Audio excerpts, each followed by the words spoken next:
Moj fane, ili bolje i klane.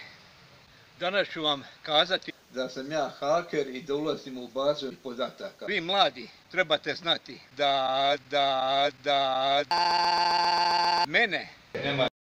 Ja ću vam kazati da možete samo jedanput pogriješiti, a kad pogrešite nema više povratka, onda je gotovo. Ja ću vam kazati jednu zanimljivu moju priču i to za vrlo zanimljivih.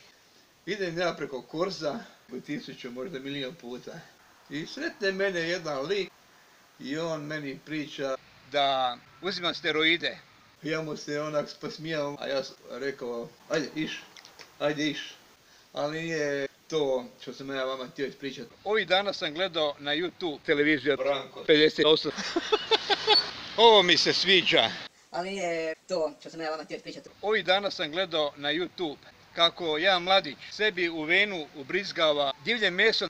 To divlje meso je raslo. Divlje meso kad unesete u organizam može vam razoriti cijeli vaš organizam. Može vam razoriti cijeli vaš organizam. Od ampulice 70 kila. Divlje meso naraste do 20 ml.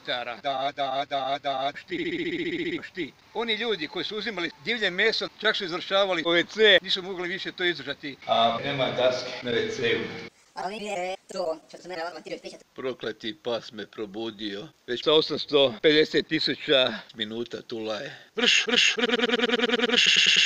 Brš u pičku materinu. Ovih dana sam gledao na YouTube kako jedan mladi sebi u organizam ubrizgava organizam. Taj organizam kad unesete u organizam može vam razoriti cijeli vaš organizam. Može vam cijeli vaš organizam. Od ampulice 20 ml može vam razoriti cijeli vaš Organizam. Pozdrav Štit.